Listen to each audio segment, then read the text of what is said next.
Well, Delhi's air problem did not begin just this week. It will not end this week either. What we want to start with this morning on the Breakfast Club is some real-time updates. Remember, the situation over the weekend was far worse than what we'd seen the last few days. Slightly better this morning. We'll take you through the numbers live here. This is the real-time AQI data. I'm going to go to all of those stations that are reporting AQI in red. So 308. Once again, AQI in the hazardous category. This is in Noida, where we are currently at. Look at the other data that we're looking at here. Wazirpur in the national capital also showing AQI at 330, 365 AQI at Jahangirpuri. Also, pockets where we see Vivek Vihar 302. Pockets where we see AQI decrease a tad bit. So let's look at 190. This is Mandir Marg. This is, of course, in the heart of the national capital, the Delhi Cant area. That is showing the AQI at 190. So that's come in as a huge relief, something that we've possibly not seen in the last few days, because over the weekend, do remember, AQI touched 400, 500 and several pockets of the national capital. Look up here, 297. This is ITO, once again in the heart of the national capital, 297. So there's been a decrease compared to the AQI all of yesterday and through the weekend, which takes us to the big question. And we need to shift our focus this morning, viewers, to what really are the urgent measures that have kicked in, how much of a difference have they made, and what really can they do. So let's talk about the entire focus that currently experts are highlighting. And speaking of, before we bring in our guest this morning, it's important to understand what actually goes wrong and what fixing it really involves. Cleaning Delhi's air is not a quick fix. Pollution builds up over months and years.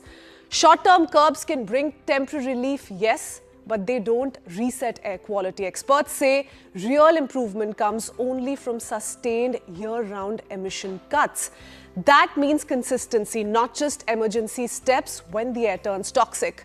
Let's also talk about AQI, because there is a lot of confusion around the same. AQI is a health index, not a direct measure of how polluted the air truly is. It reflects the worst pollutant at a given time. Extreme readings are grouped into a single severe category, which is why AQI can also appear to cap out even when pollution worsens. And that really brings us to the entire debate of why is it that some stations, local stations, are showing AQI at more than 800 vis-a-vis the other stations reporting AQI at 400 or 500 at the same time. The scale is designed to guide health warnings and not to capture every spike in pollution. That explains the story there. This also explains the debate around sensors. Official monitors follow standard locations and methods. Local sensors can show sharper spikes in small pockets. Different devices average data differently, so short bursts of very high pollution may not always show up clearly in AQI readings. One of the most common responses is vehicle curbs, but road transport is only one part of Delhi's pollution. Restricting select vehicles leaves most traffic unchanged. Congestion and idling continues, and other diesel use outside restricted zones adds to the load. This is exactly why experts say vehicle bans alone barely help solve the crisis. So what works better than blanket bans? Expanding public transport cuts emissions at scale. Shifting freight movement away from roads reduces truck pollution. Stricter industrial emission standards bring long-lasting gains. Experts say prevention works better than emergency control. And then there's stubble burning. Farm fire counts have shown periodic decline, especially in 2025, but even reduced burning continues to impact Delhi's air. Smoke travels long distances with winter winds. Local improvements inside the city cannot block regional inflow, and experts say farm solutions need incentives and alternatives if the problem is complex and long-term. How should Delhi respond differently? That's the question we're going to take across to our guest joining us this morning. And allow me to introduce this morning our first guest, who's going to be decoding this entire phenomena for us and what really can be done to tackle this problem. Jaidhar Gupta, clean air activist and environmentalist, is joining us on the Breakfast Club this morning. Mr. Gupta, good morning to you. Mr. Gupta, the one question being asked by everyone who's waking up to this poisonous air is, why are we dealing with this year in and out? It's an annual problem and slowly it's expanding beyond just the winter months. Where do you think we're failing as a society in terms of governance, policy reform, and citizen ownership? What do you think is the biggest problem here? I think the biggest problem is the apathy towards health and environment. We are so motivated by a $5 trillion economy agenda, and that agenda actually directly conflicts with the agenda of climate and air pollution. So we are firmly in episode 2 of the peak air pollution season. This typically starts around mid-December and lasts until the first week of February. We have very poor to hazardous air for about, I would say, about 9 months of the year. The only time we have moderate air, not good air, is the monsoon time. What is it going to take? Well, if we look at kind of the other cities and countries around the world that have tackled air pollution, it's very simple. We know all the sources of emissions. We need to incentivize good behavior and penalize bad behavior. If I was, in government today, I would ban all private vehicles in Delhi, for I don't know 7 to 15 days, and I would make public transportation free. So the only mobility I would allow in Delhi is, EVs. And maybe even CNG if you want to give that leeway, and make public transportation free. And this is what Paris does on an AQI. When the AQI touches 150, which is their state of emergency, a good day in Delhi relatively, that's what Paris does. So that's a very small example of the polluter pay principle. I mean, we have so many industries in Delhi that are polluting like hell. There is absolutely no enforcement. We had a fireworks ban for 10 years. Of course, the current government, due to faith-based politics, kind of took that away from us as well, so that we, Delhi kind of burnt in hell this Diwali. So Mr. we are Jaidhar, making decisions based on You're speaking faith. of a few strict measures, a few strict executions, but a huge part in what you're suggesting is going to be played by the citizens themselves. Now, you spoke of Paris. There are other countries like US, also in Europe, for instance. If AQI was to reach this level, we would see a complete shutdown, yes. But are we ready to accept that? As citizens, are we ready to go that way? Do you think half the problem lies there as well? All of us are crying out loud day in and out, but are we really ready to give up on our private vehicles and use public transport instead?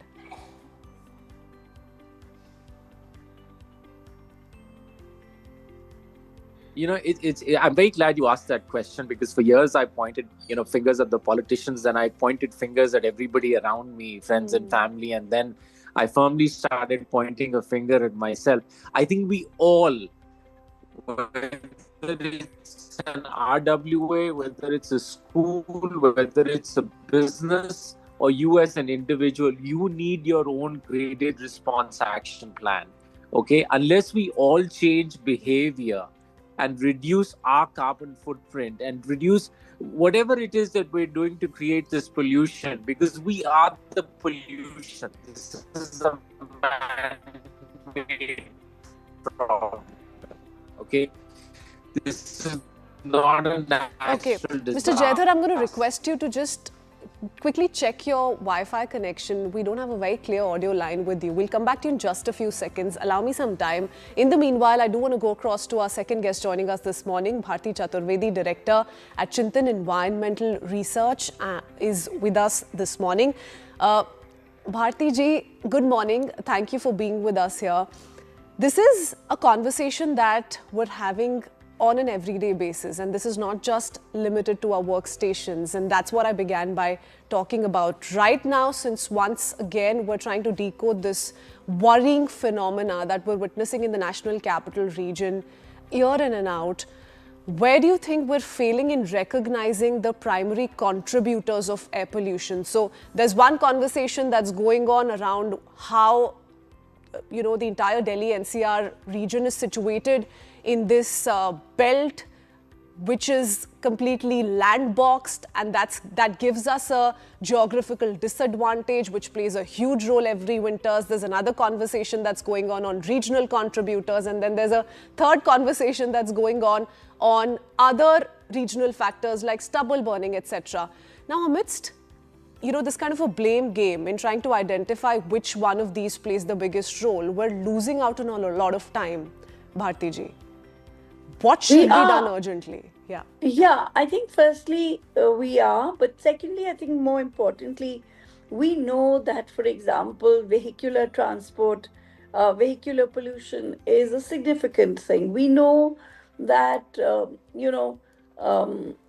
thermal plants, coal-based thermal plants, do not have a flue gas desulfurization, and that is leading to a lot of SOx, and that's a problem.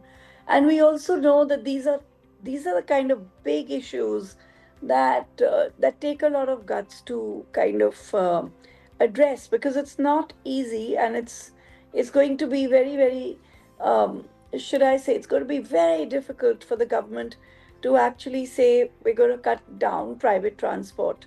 So I think where we're going wrong is, I think we need a government that's less interested in pleasing and being populist. I think at this point, we just want really strict action, and we've not seen that, for over 14 years, and that's why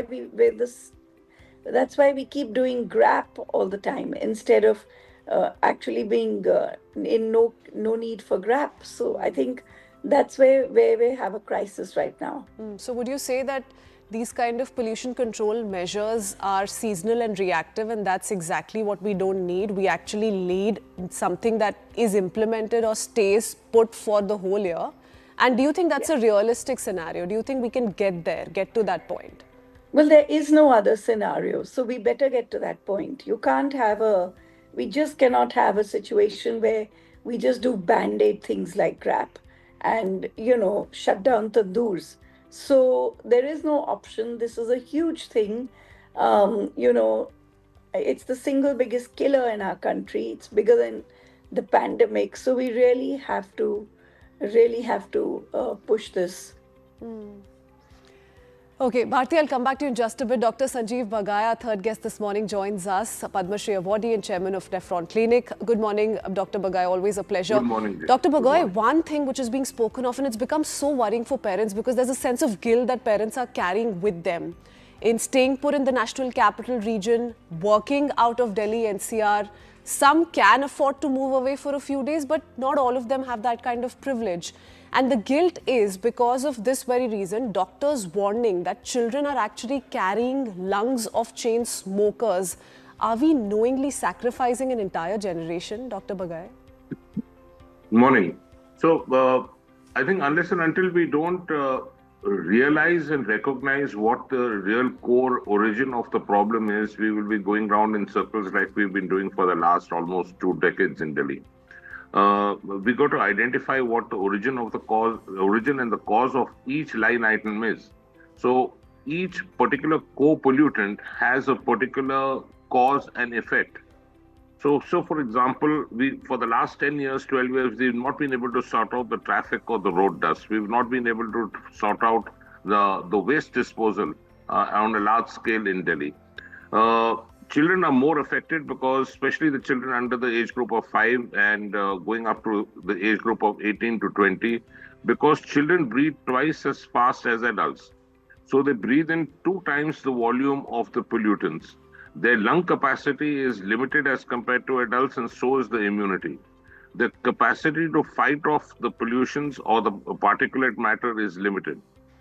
The organs are still being developed and we start damaging them. Even the pregnancies are being affected. The unborn fetus is being affected with structural abnormalities, congenital heart, absent limbs, deformities of the brain.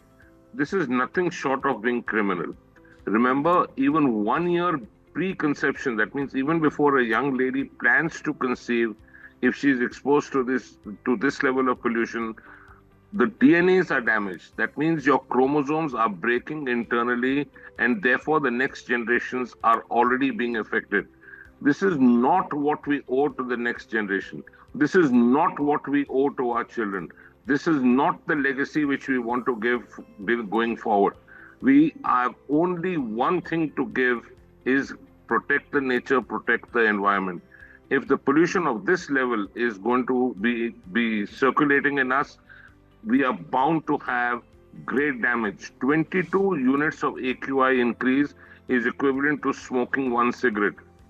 In equivalence, you lose 10 to 11 years of adult life living in Delhi over a period of few decades. It is equivalent to smoking 7,000 cigarettes per year living in Delhi for people who are never smokers.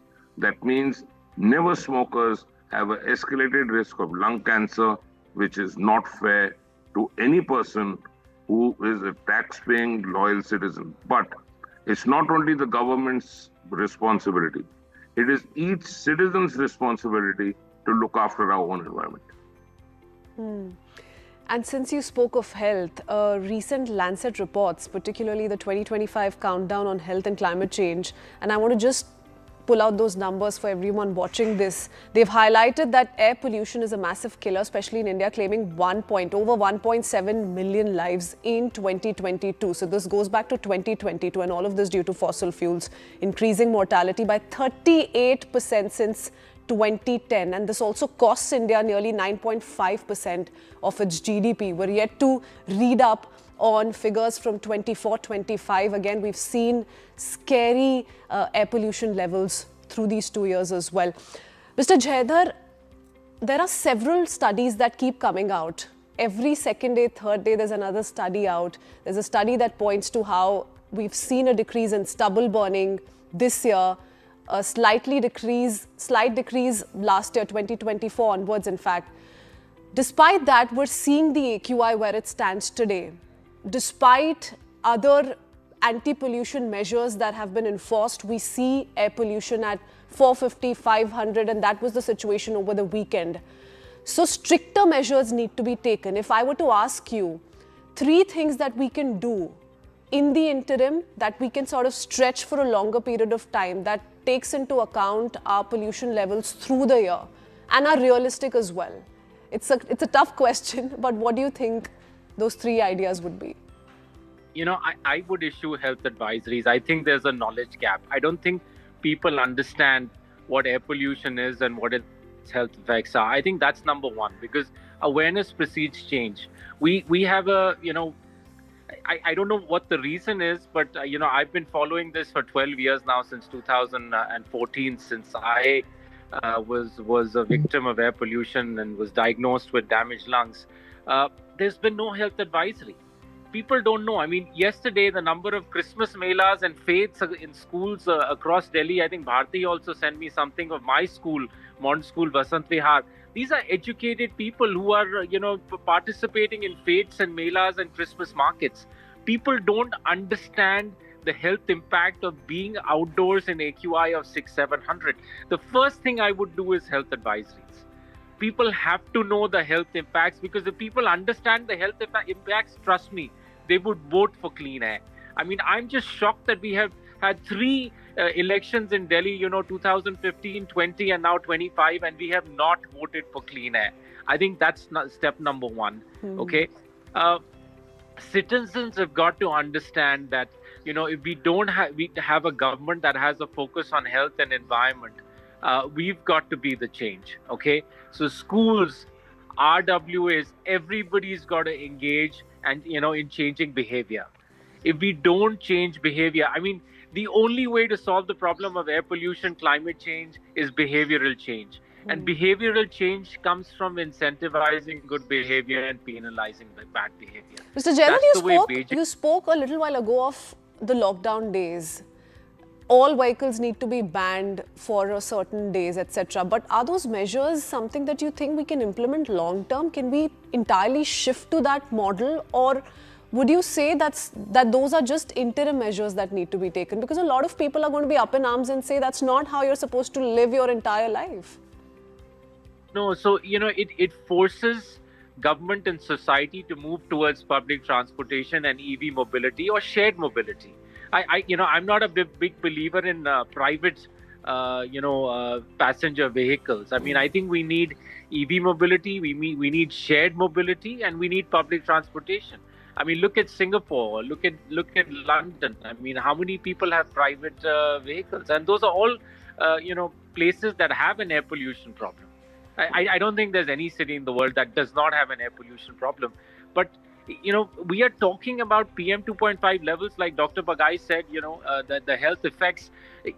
The safe level of PM 2.5 is 5 micrograms per cubic meter. A 10 microgram increase in that increases your probability of acquiring lung cancer by 8.6%. And our PM 2.5 is off the charts. Yeah. And we're not talking about spikes of Diwali where we reach 1700 or 2000. We are talking about long-term exposure. I mean, this is going to last from Dussehra to Holi every year. Yeah. How and we're just taking it as like, okay, winter is here. It's like, Game of Thrones, winter is coming. We start seeing that everywhere before Dussehra. And it's like an ominous kind of thing, like winter is coming. And winter used to be the best time in Delhi. I mean, how are citizens not engaging? I don't understand.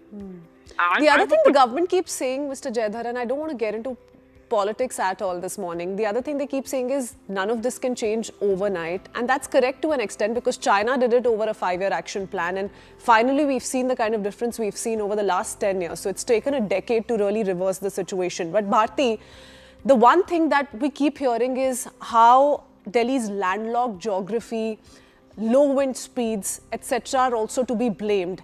And yes, they are to be blamed, but do you think they're also a big handicap? And a big part of the problem is that. And how do you really cross this one barrier? So you do everything it takes, and yet you're stuck in this situation because where you're placed geographically. Well, the first thing is we have not done everything it takes, and I think that's the most important thing. Of course, many cities have various problems. Look at Mumbai. Mumbai always said that the sea breeze, blew away all the pollution until such time that it couldn't do that anymore because it was so highly polluted at so many levels, with so many factors. So similarly, yeah, sure, we know Delhi is a part of the, IGP, and we appreciate that. But that doesn't really mean very much if you're not going to do drastic things anyway to reduce it. So I wouldn't really stand behind this fig leaf. I would take the drastic actions, and sure, you would probably need even more drastic actions because of geography. But we've done nothing till now. Look at what Dr. Bagai is telling us. That should frighten everybody. Yeah. But it's frightening everybody, but it's not necessarily fighting those responsible to make these changes. Dr. Bagai, you spoke of the long-term impact of growing up in a city like Delhi, and we also touched upon how this is so worrying for parents, let alone their own health. They're really worried about their children growing up in cities like these. Now, we need to wrap up this conversation, and we don't have enough time to talk about what needs to be spoken of. It's a conversation that needs to keep going on and on and on until we see action on ground take place, Dr. Bagai. But for all parents watching this and worrying because they can't give up on the city already, go to a cleaner city for 10 days, 15 days, 1 month, what should they do to protect their health and their children's health? What are the few steps that you would want to leave us with that we can look at least in individually looking out for our health? I think if you don't prepare for the correct subject and the syllabus is prepared well, you can't pass any exam. So the first point is a sense of realization. I have said this for years together, keeping a GRAP at 300 to 400 and 500 level recognition. GRAP 4 is not, or GRAP 5 or GRAP 10 is not going to solve the pollution. Any AQI which is more than 150 to 200 is harming our lungs, brains, hearts, eyes, kidneys, you name the organ. 400 and 500 is too little, too late. The people who are the most vulnerable are children. Unfortunately, we got to relook at our syllabus preparation through the year so that we can keep a buffer of at least a month during the winter period where kids may lose out some school days. The vulnerable who have already had history of wheezing or asthma or allergies need to take the prophylactic medicine such as inhalers. No self-medication. Protect yourself with a well-fitting N95 mask. A cloth mask or indeed a surgical mask which is open from the sides is practically useless. Important point of concern is there is a 20% underestimation of the AQI because PM 2.5 particles have an aggregation effect. So they form small particles gathered together to form a larger particle. So there is an undercounting from a physics point of view. We are not talking of the heavy metals and micro nanoplastics. No one is speaking of the toxic gases and hydrofluorocarbons and volatile organic compounds. The co-pollutants together, such as heavy metals, activate the micro nanoplastics to form what we call as super ions. These are the positive charge ions which penetrate deeper into the body. Highest cause of infertility, obesity, diabetes, and heart disease, heart attacks, Alzheimer's, dementia, brain loss, volume loss, fetal damage is because of the co-pollutants. The first step is to recognize what the issues are and realize we've gone wrong in a few aspects over the past few decades. Take the measures. Have a separate high-power task force which is independent. Give them an iron hand to implement. The law must be strict. The polluting industries must move out. The farm fires have to stop. I'm very surprised that the road dust has still not been able to be contained. You can't have brooming on the roads from the MCD. All what you're doing is you're relocating the dust from point A to point B, but in the process gifting the nearby citizens of it being suspended in the air for many hours.